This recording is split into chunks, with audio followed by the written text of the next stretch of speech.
나는 세상의 빛이다. 요한복음 8장 12절의 말씀, 그리고 오늘 말씀 묵상 본문 9장 1절부터 12절 말씀 가운데 5절의 말씀, 나는 세상의 빛이다 라는 말씀입니다.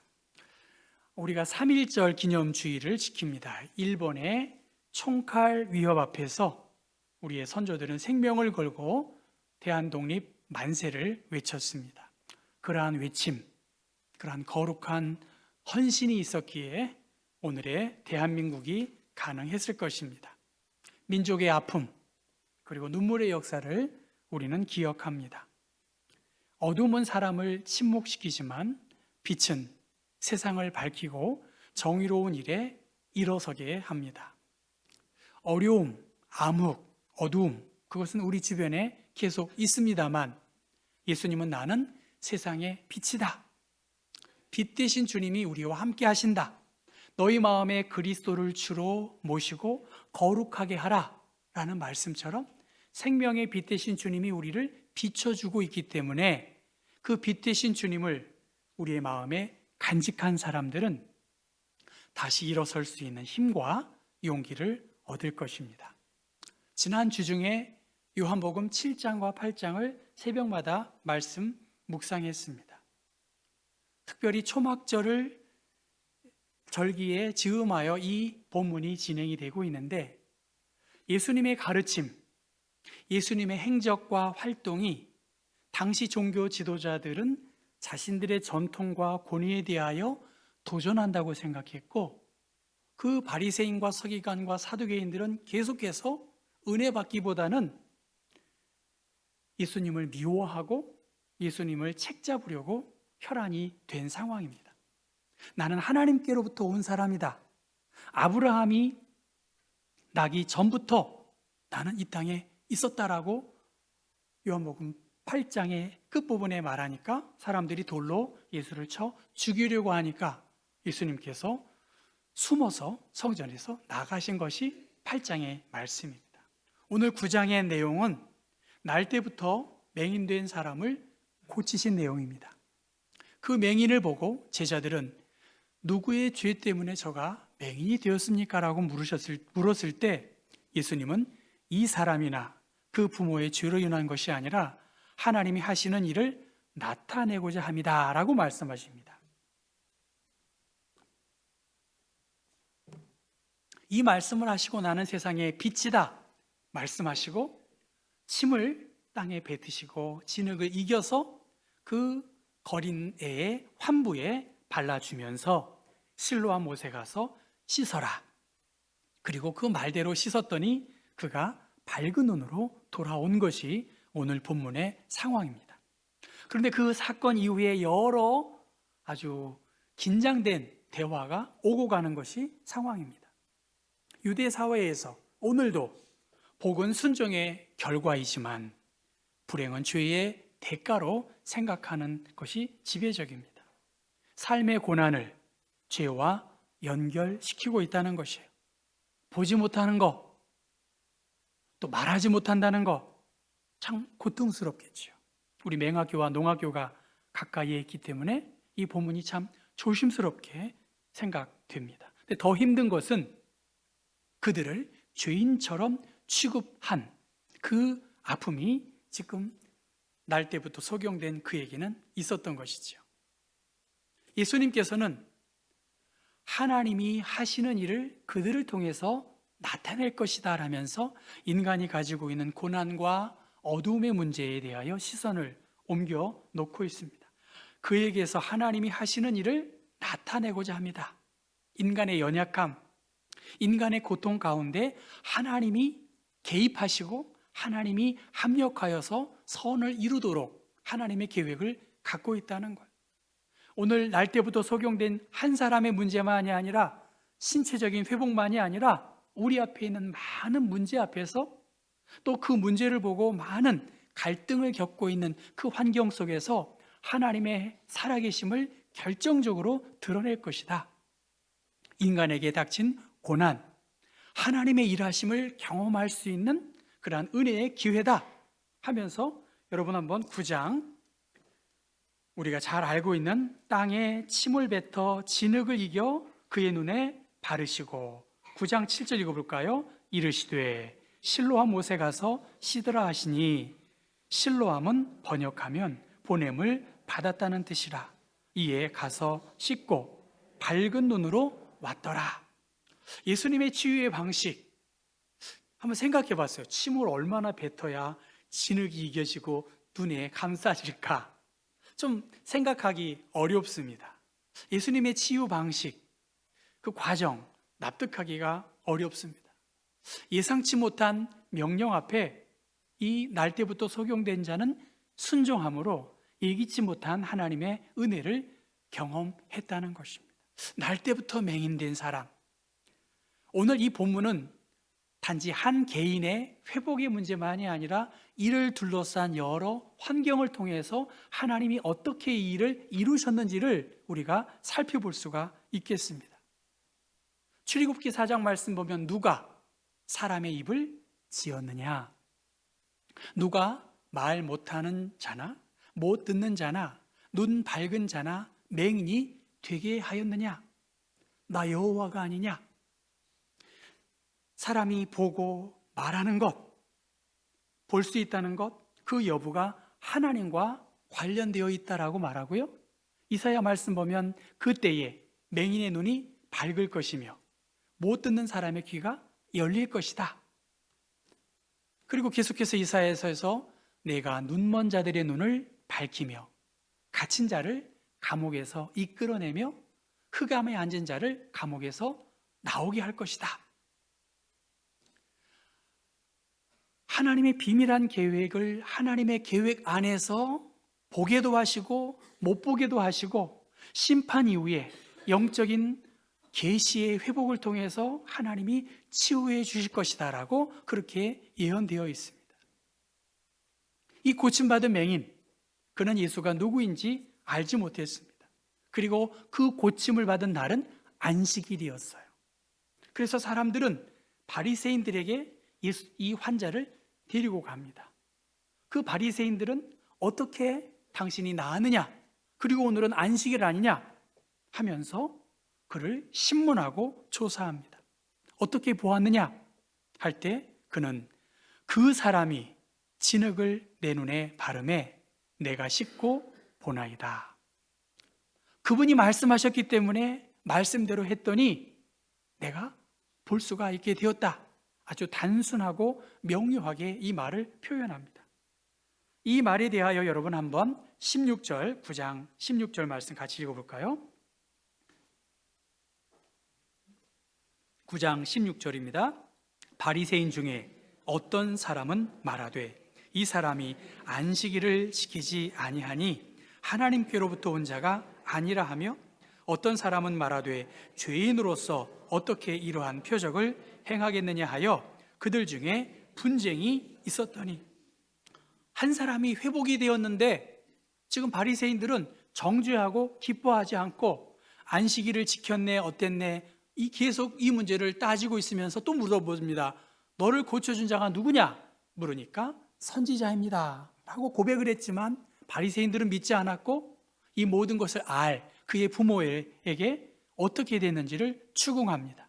그런데 예수를 그리스도로 시인하는 사람마다 출교하기로 결의한 당시의 상황 때문에 이 부모는 신변의 위협을 느끼고 이미 나의 아들은 장성했으니 그에게 다시 물어보라 그렇게 말합니다. 계속된 대화가 오고 가고 있습니다. 그런데 9장 27절의 말씀 보면 내가 이미 일렀어도 듣지 아니하고 어찌하여 다시 듣고자 하나이까? 당신들도 예수의 제자가 되려고 합니까? 그렇게 말합니다. 아무리 진실로 단순하게 고백을 해도 그들이 믿지 않으니까 내가 이렇게 말을 해도 당신들이 듣지 않는데 당신들 예수의 제자가 되려고 합니까? 이 말을 하니까 그 바리새인들이 이 소경에서 회복된 자를 쫓아냅니다. 쫓긴 그를 예수님께서 만나주시고 내가 인자를 믿느냐? 그렇게 물었고 주여 그가 누구시니오이까? 내가 믿고자 합니다 라고 할 때 내가 바로 너를 낫게 한 바로 구원자 메시아이시다라고 말하니까 주여 내가 믿나이다라고 믿음을 고백합니다. 질병에서 고침을 받은 이 사람, 세상으로부터는, 바리새인들로부터는 쫓겨났습니다만 그는 그 바리새인들과의 대화를 통해서 점점 예수님이 어떤 분이신지를 알게 되었어요. 처음에는 이 사람이라고 했다가 선지자가 아닙니까? 하나님께로부터 오신 분이 아닙니까? 내가 그를 믿겠습니다라고 고백합니다. 반대로 저는 오늘 말씀의 포인트를 이 날 때부터 소경된 자보다는 이 모든 것을 본 그 바리새인들, 그 수많은 사람들, 그 종교 지도자들이 빛 대신 예수님이 그곳에 계셨음에도 불구하고 그들은 보지도 못했고 생명의 말씀을 증거했음에도 불구하고 종교 지도자들은 생명의 주인 되신 예수 그리스도를, 그 말씀을 받아들이지 못했다라고 그렇게 요한복음은 강조하고 있습니다. 누가 맹인이냐? 누가 귀 먹은 사람이냐? 한번 9장 40절 41절 같이 읽어볼까요? 바리새인 중에 예수와 함께 있던 자들이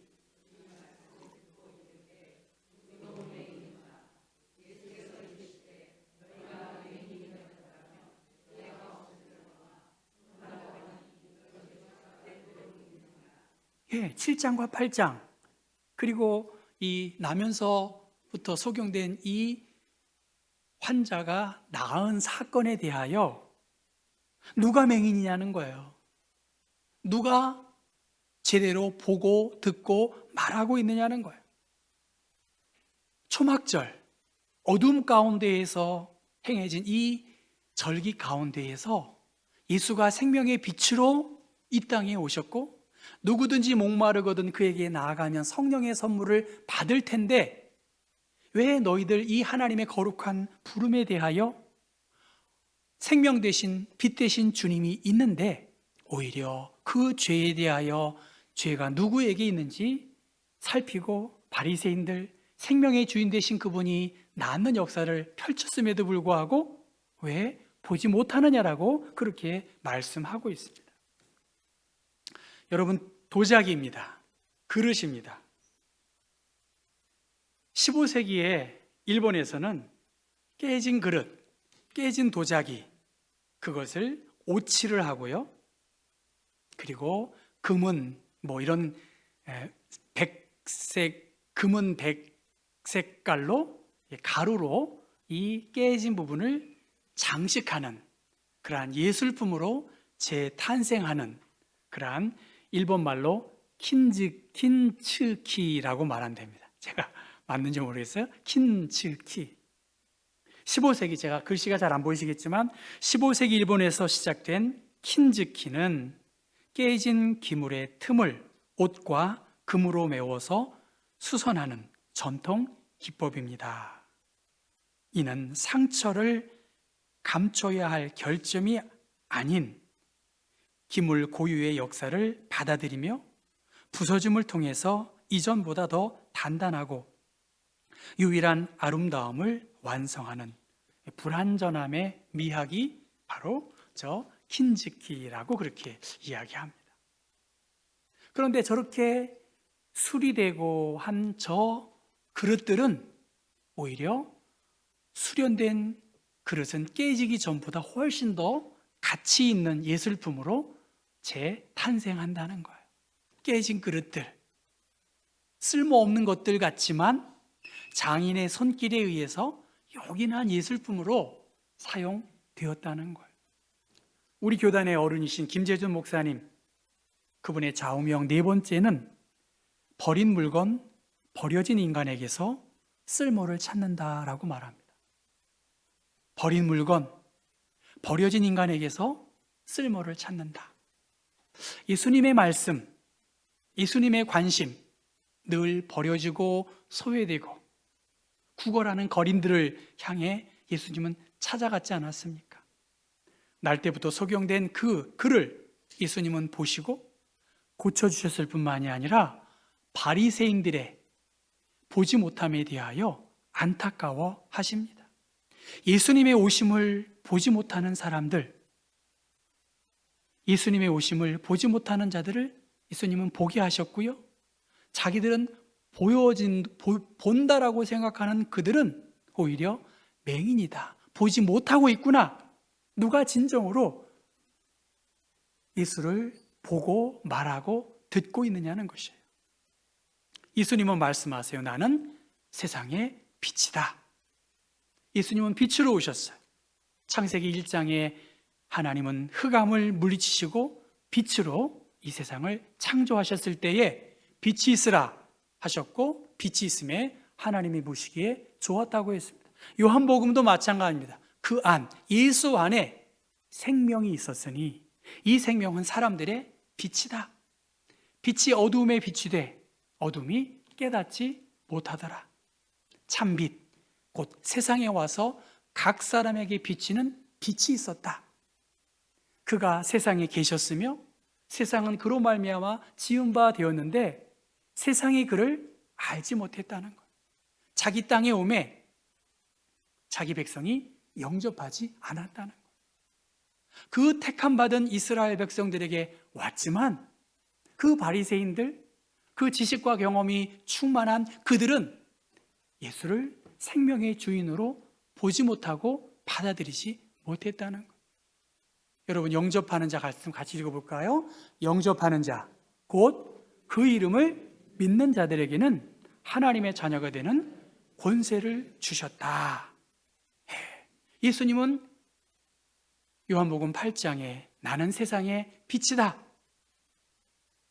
예수님은 나는 선한 목자다. 나는 부활이고 생명이고 내가 곧 길이요 진리요 생명이다라고 말씀하셨어요.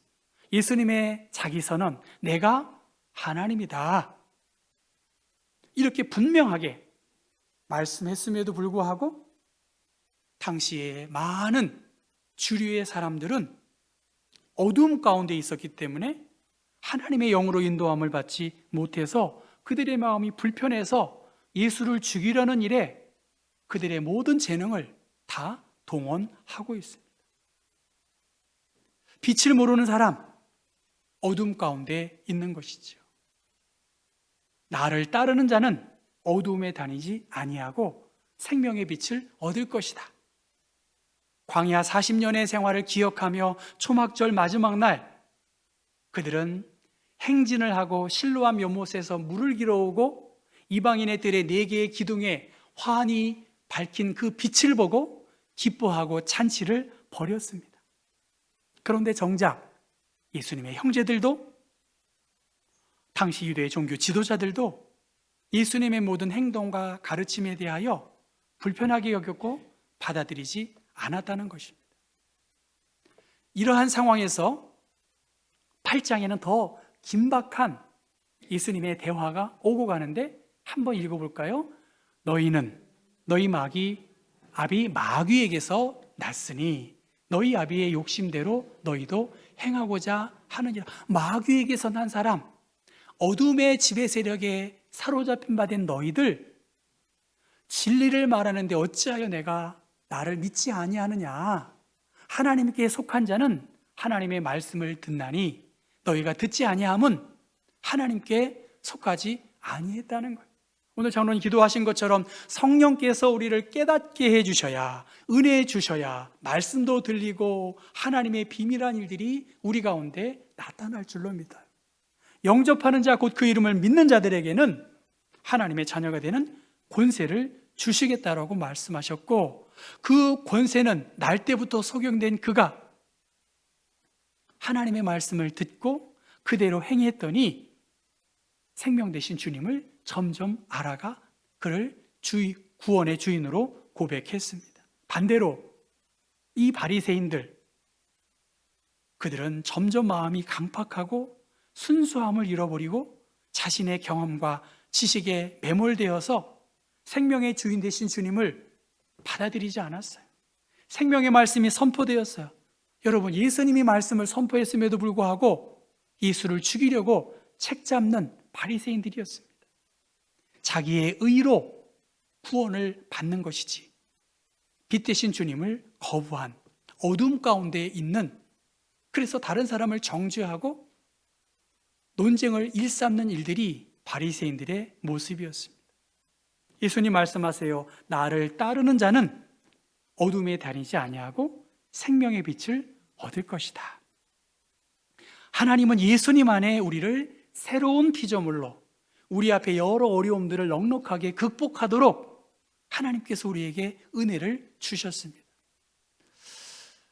영어 책인데요, 요새는 워낙 인공지능이 발전되어 가지고 More than what eyes see, 저걸 보니까 눈에 보이는 것 그 이상이라는 어린이 동화 책을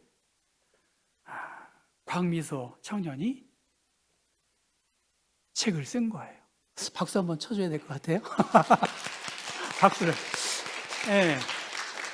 광미소가 누군지 저분을 보시면 알 텐데요.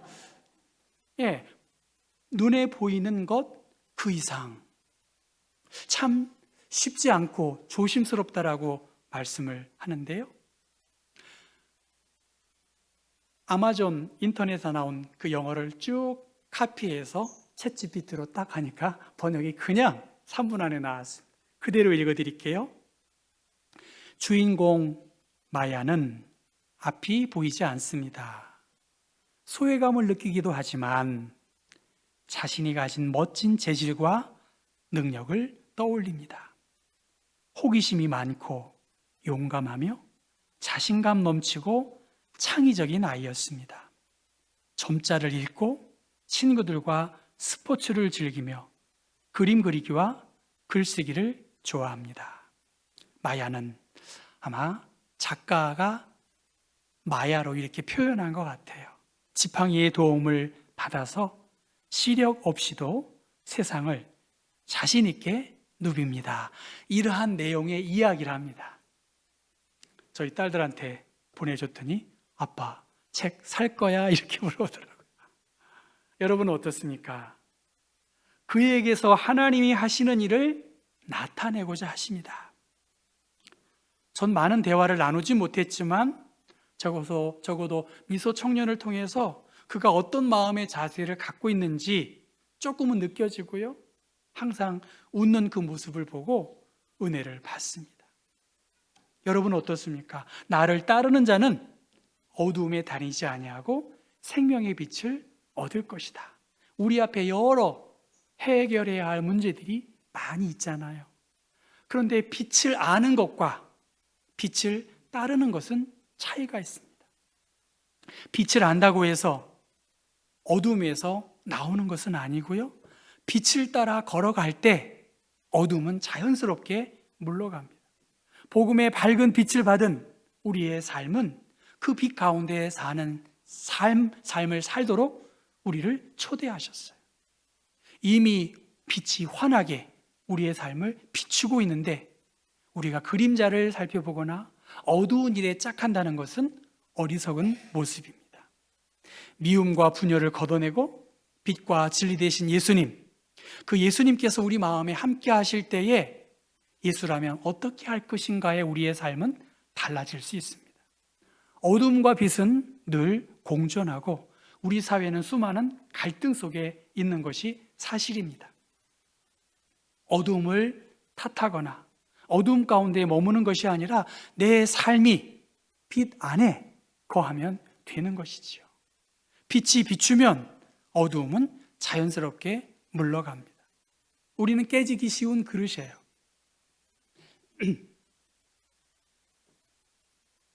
깨지기 쉬운 그릇이지만 하나님께서 우리의 연약함과 부족함을 조금씩 보듬어 주시고 하나님의 영광과 하나님의 유익을 위해서 사용하고 있습니다. 어둠은 익숙하기 쉽습니다. 그런데 그 가운데에서 너희는 세상의 빛이다.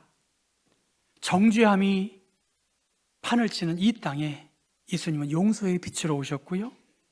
사망의 어둠 아래에 있는 이들에게 예수님은 생명의 빛으로 오셨습니다. 거짓과 위선의 세상을 예수님은 환히 밝혀주셨습니다. 예수님의 빛, 숨겨진 죄와 위선을 비추어서 우리로 하여금 회개케 하세요. 회개케 하세요. 그리스도인은 예수님의 빛을 따라서 세상에 진리의 빛을 비추는 사람입니다. 여러분 한번 같이 읽고 마무리하겠습니다. 때가 아직 낮음에 나를 보내신 이의 일을 우리가 하여야 하리라. 밤이 오리니 그때는 아무도 일할 수 없느니라. 내가 세상에 있는 동안에는 세상의 빛이로다. 예수님 말씀하세요. 마태복음 5장에 너희는 세상의 빛이다. 너희 착한 행실을 보고 하늘에 계신 너희 아버지께 영광을 돌리라라고 말씀하셨습니다. 하나님이 하시는 일을 우리를 통해서 드러내기를 원하세요. 우리는 쉽게 절망하고 쉽게 포기하고 원망하기 쉽습니다. 그런데 참 빛 되신 주님이 우리 마음에 함께 하시고 생명의 빛으로 우리를 인도하시기 때문에, 그리고 하나님은 의로운 일들로 우리의 재능과 시간과 물질을 사용하셔서 하나님 영광 받게 하십니다. 이 세상은 어두움 속에 있지만 세상 사람들은 다 그러려니 하고 우리를 유혹하고 정죄할 수 있지만, 오늘 요한복음 9장 말씀을 통해서 하나님의 빛을 따라서 그 빛 안에 살아가기를 하나님은 원하고 있습니다. 주님이 말씀하세요. 나는 세상의 빛이다. 그 빛된 자녀의 삶을 드러낼 수 있는 하나님의 사람 되시기를 주님의 이름으로 축원합니다.